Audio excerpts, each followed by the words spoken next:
What up, YouTube? It's your boy, Charles Enoch.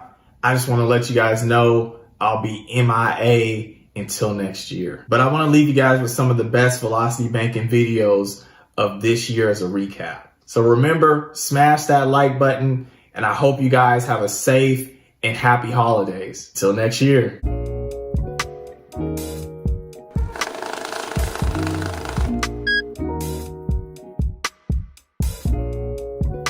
So today I want to talk about if you need a savings account or an emergency fund before you start adapting that Velocity Banking mindset. But before we get started, you already know your boy has to do the YouTube thing. So your boy's a few hundred hours shy from being monetized. So I'm gonna ask y'all, help a brother out. So the new slogan is, if the video nice, go ahead, watch it twice. If you're doing it for me, go ahead, watch it 3. Nah, but really though, don't forget to smash the like button for a brother. Make that thing turn blue. And if you're new to the channel, or if you watched a couple videos and you haven't done so yet, go ahead, take a little time, hit that subscribe button for me. I appreciate anybody that takes the time to do so. It helps me reach a higher audience base. And please don't forget to leave a comment down below, whether you liked the video, didn't like the video. All feedback is good feedback. All right, so there's some basic things we need to understand in regards to wealth building. So you should never be saving majority of your money. You should be investing majority of that money. And the reason why you shouldn't save majority of your money is because of inflation. So the basic concept of inflation is money tends to lose its value over time. So on average, inflation is about 2% every year. So for example, if you have $10,000 and you just stuff that into a checking account and leave it alone. So at the end of the year, that $10,000 will lose 2% of its value. So it would really be worth only $9,800. Now I know if you put it in like a savings account, you get a little bit of interest on it, but it's not 2%. So the ironic thing is you're actually losing money by saving money. Now the way to build wealth is by borrowing other people's money and investing it either offensively, meaning to acquire assets, or either defensively by paying off your debts. So Velocity Banking incorporates this logic by doing the same thing that the bank does to us. So when we put our money into a savings account, the bank is allowed to borrow some of that money and loan our money out to others. And when they loan that money out to others, they're obviously going to be charging interest off of the money that they loan. And from the money that they earn from interest, they give us pennies back for borrowing our money. So that will be basically that 0.01% on your savings account that you receive just for having the money in there. So for example, if I had $50,000 in my savings account and the bank used my $50,000 to provide a car loan to somebody, they would make money off of the money that I gave them. And in return, they would give me 0.01% interest back because they borrowed my money, or however much interest your bank savings account gives you. Now, when we apply this same logic to our own finances, we would borrow money from the bank, specifically loans such as credit cards or lines of credit, because they charge simple interest, and we would invest that money again, either offensively by acquiring assets or defensively by paying off our debts. Now, the assets that we acquire should be above 2% because we are trying to beat inflation. And the debt that you're paying off should be above 2% because, again, you're trying to beat inflation. Once we do that, we would pay the bank back pennies on what we got from the investment. Now I know this may sound complicated, but you already know I got the whiteboard in the back. So I'm gonna give an example on how to use Velocity Banking to pay off a loan without having any savings. And I'll give another example on how most people pay off a loan while still trying to have savings or an emergency fund. All right, so let's get down to business. Let's go. All right, so we're at the whiteboard. You already know we get down to business. So the first example, we're gonna have Saving Sasha. And Saving Sasha is gonna be doing what 90% of people do when they're trying to pay off a loan and they need to have a savings account or an emergency fund built up. So we're gonna go through the process, just kind of conceptualize what we do and kind of the downfalls of doing it like this here. So Saving Sasha, her income is going to be $3,000 per month. Her expenses for the month are going to be $2,700, which is going to leave her with a cash flow of $300. The loan Saving Sasha is trying to pay off is going to be $2,000. To kind of make this simple and just to prove my point here, the minimum payment is going to be $100 for the loan every month, and it all is going to go towards the interest of the loan. Down at the bottom, we have inflation. We will kind of tackle that after we look at the scenario, and it's all going to make sense.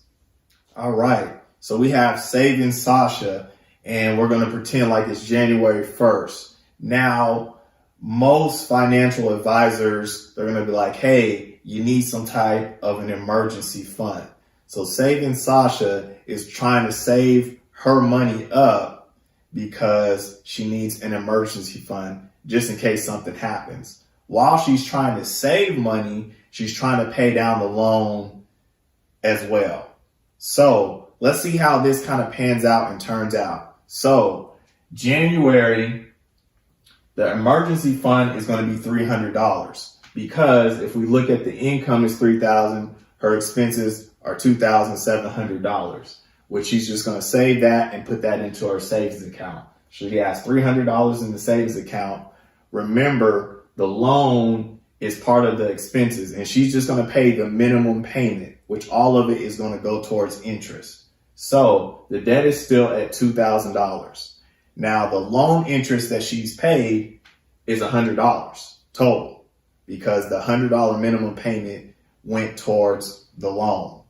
So let's look at the month of February.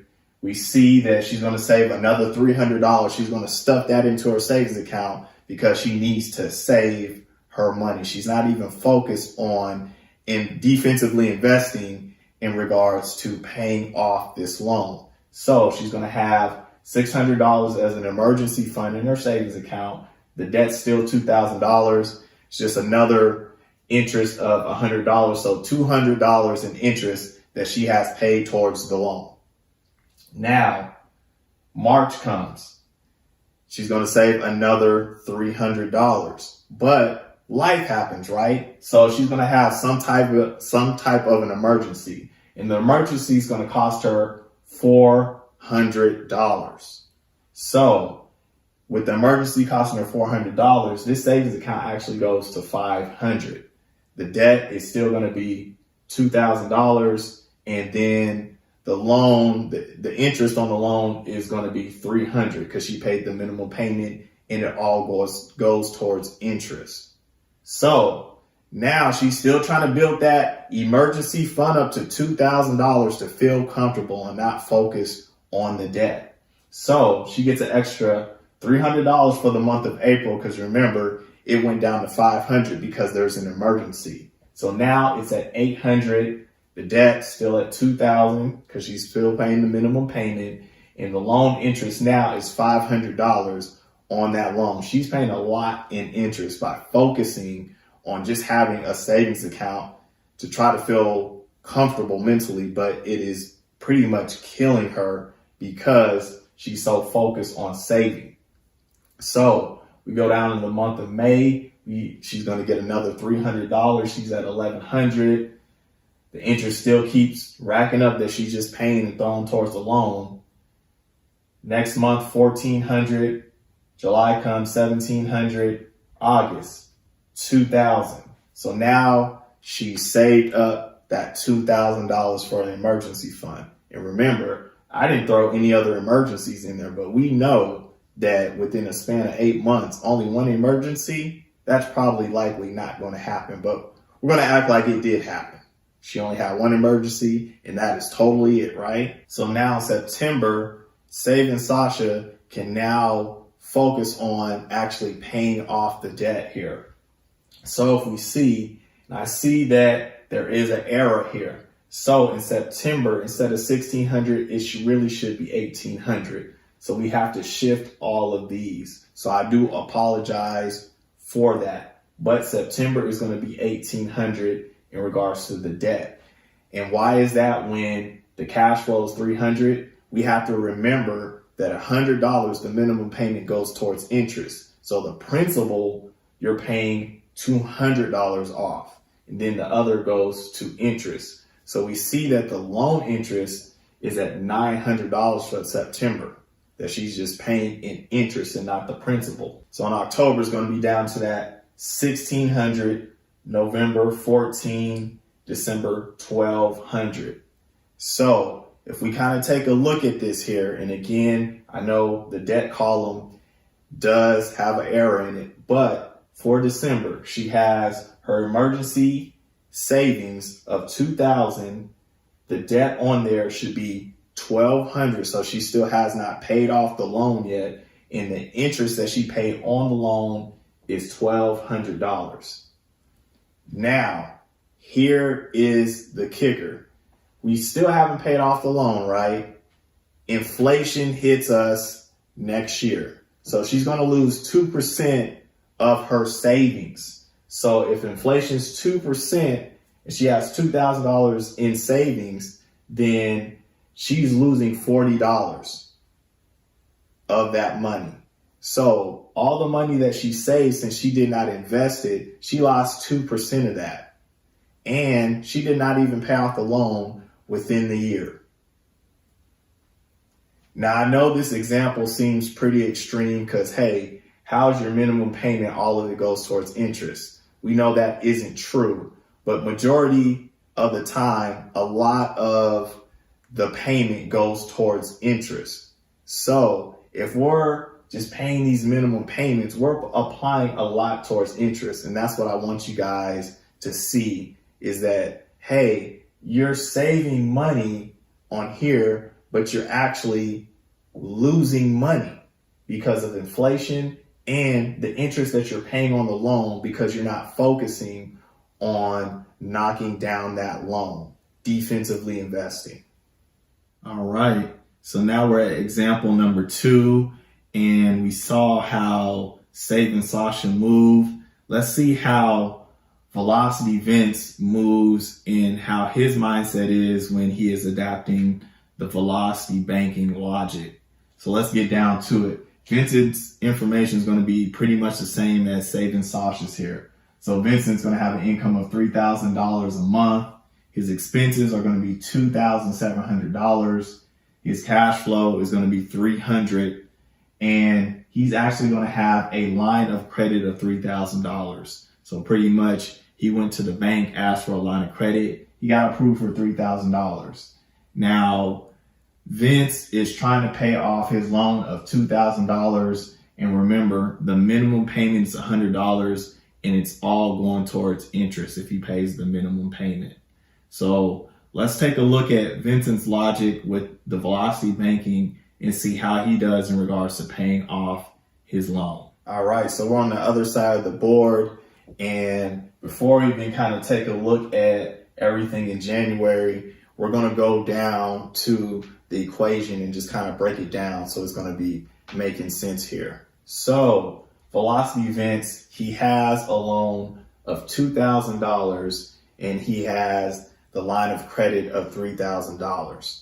So using the Velocity banking logic, we are going to borrow money from the bank, pretty much the line of credit, to defensively invest, pretty much pay off the loan.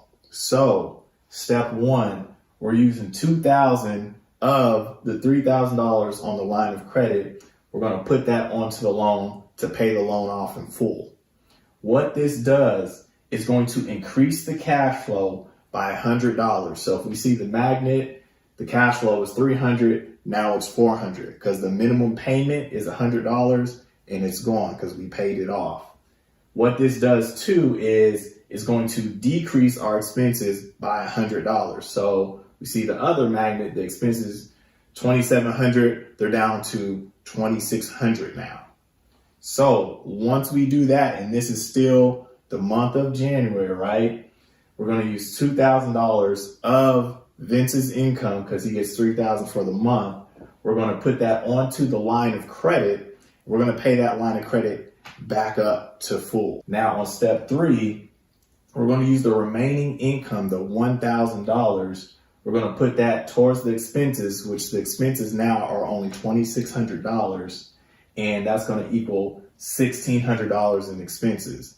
Now, how is Vincent going to pay the expenses? He's going to use the line of credit, which he paid back up to full to $3,000, and he's going to apply that towards the expenses.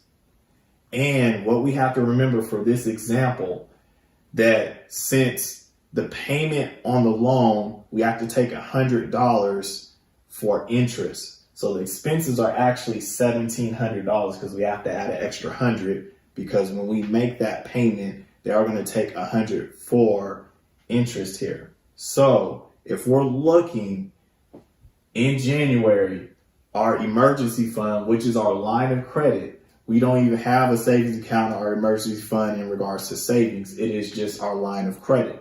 So our line of credit is going to be $1,300. Our debt, our loan is zero because we paid that off. And the loan interest that we paid for the month, since the minimum payment was $100 and it goes towards interest, is $100 in interest. All right, so now we're on the month of February. Now what we need to do here, we're going to look at our line of credit at the end of January, which is $1,300. Now, if we look at our equation, we are done with number one because the loan is pretty much paid off. So we can just kind of X that on out of here. So we're going to go to step two. If our line of credit is $1,300, we want to pay that back to full, back to $3,000. So we need to use $1,700 of our income, and we're going to put that towards the line of credit. That's going to pay that line of credit to full. Once we do that, we still have $1,300 remaining, because remember, the income is $3,000 that Vince gets. So he's going to put the $1,300 on the expenses, which are $2,600. If we do the math, that's going to be $1,300 left in expenses. Now, for this last step, our line of credit is back to full, back to $3,000. Our expenses are going to be $1,300. Now, remember, since we don't have a loan anymore, we don't have to worry about loan interest of that $100 that goes towards it. It is paid off, so we X that out. So the $3,000 minus the $1,300, we have $1,700 on our line of credit. So if we look at the end of February, emergency fund, which is our line of credit, is $1,700. Our debt is zero because we paid off the loan, and the loan interest is still just $100 because it's all paid off. It's always just going to be $100 that we paid in the interest because we focused on paying off that loan. All right, so now we're on the month of February. Now what we need to do here, we're going to look at our line of credit at the end of January, which is $1,300. Now, if we look at our equation, we are done with number one because the loan is pretty much paid off. So we can just kind of X that on out of here. So we're going to go to step two. If our line of credit is $1,300, we want to pay that back to full, back to $3,000. So we need to use $1,700 of our income, and we're going to put that towards the line of credit. That's going to pay that line of credit to full. Once we do that, we still have $1,300 remaining because remember, the income is $3,000 that Vince gets. So he's going to put the $1,300 on the expenses, which are $2,600. If we do the math, that's going to be $1,300 left in expenses. Now, for this last step, our line of credit is back to full, back to $3,000. Our expenses are going to be $1,300.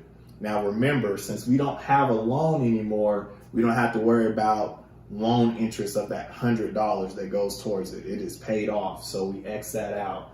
So the $3,000 minus the $1,300, we have $1,700 on our line of credit. So if we look at the end of February, emergency fund, which is our line of credit, is $1,700. Our debt is zero because we paid off the loan, and the loan interest is still just $100 because it's all paid off. It's always just going to be $100 that we paid in the interest because we focused on paying off that loan.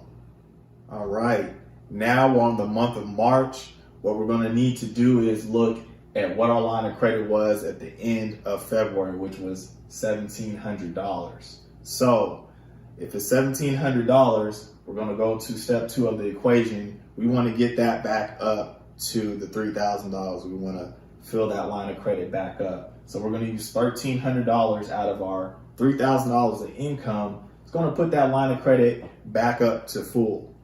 The next step, we're going to use the remainder of our income and we're going to apply that to the expenses, which are $2,600 for the month.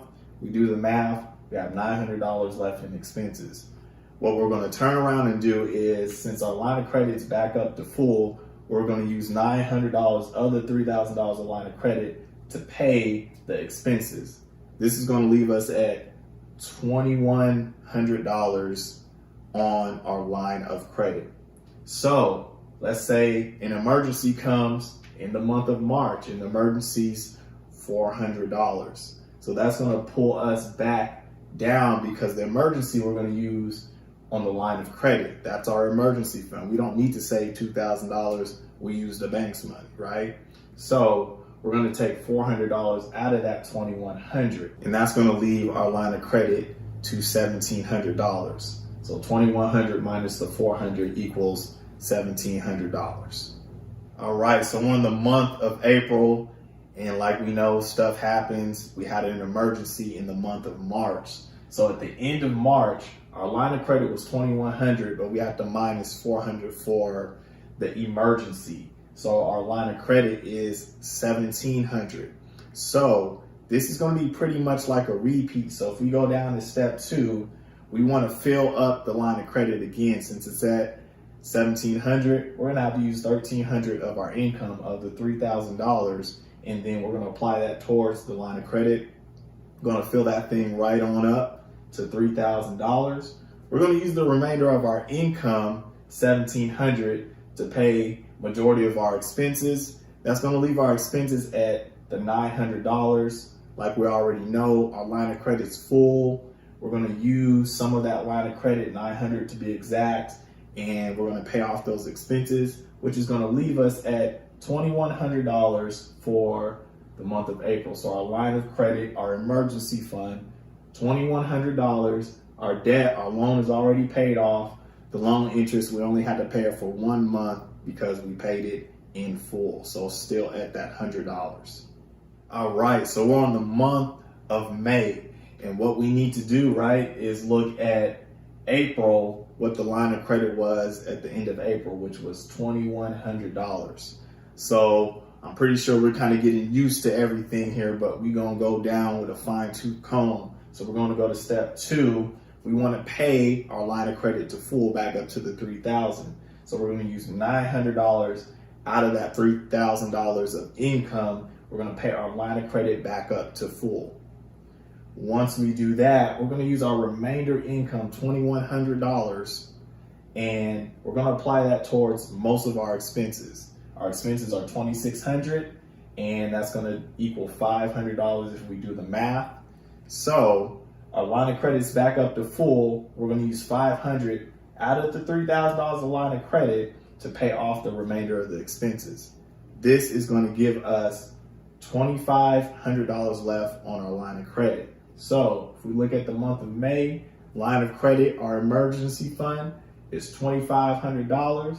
We didn't pay the loan off day 1, so we don't have any debt. The loan interest is still $100 because the loan is already paid off. We just had to pay that minimum payment just for 1 month.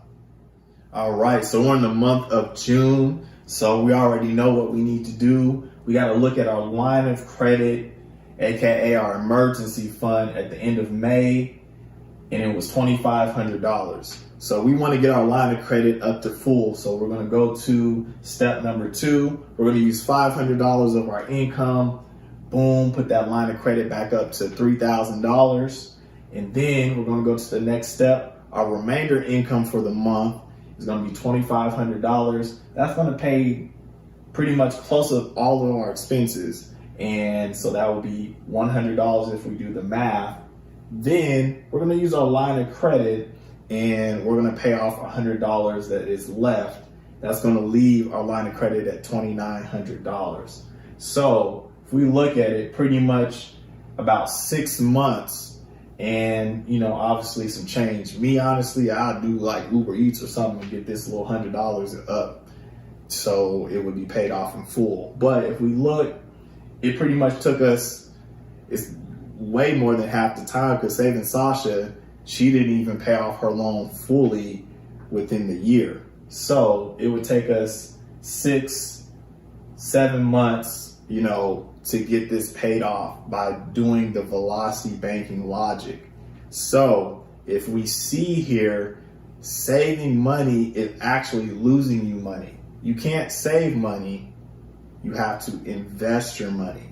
And the thing is, you don't need a savings account or an emergency fund.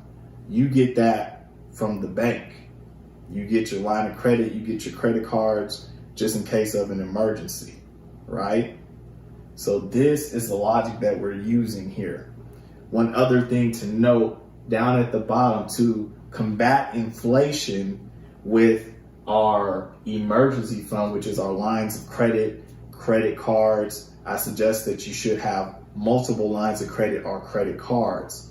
But at the end of the year, to combat that inflation, all you're gonna do is pretty much call up the bank, credit card company, whatever it is, and ask for a credit increase. If you can get a credit increase that's more than 2%, you beat inflation, and you're still investing either offensively or defensively. Because if this loan, let's say the loan is at a 10% loan, if you paid this off, that means that you saved 10% because you paid the loan off. So by investing into that debt, you save 10%. If you just saved your money up in a savings account, you lost 2%. So this is the logic that we're gonna have to learn to adapt to, because Saving Sasha is doing what 90% of us do, and we wonder how we can't get ahead. It's because we're not thinking in the proper manner in regards to investing. So I hope this was helpful. Again, definitely leave a comment if it was, if it wasn't, anything that you want me to kind of talk about, any questions, definitely drop those comments. Remember to smash the like button, make that thing turn blue. I also have many other videos, so go ahead and check those out. And remember to share this with a couple other people as well. And if you are new to the channel or haven't done so yet, go ahead, hit that subscribe button. And like always, you guys have a good weekend. Peace out.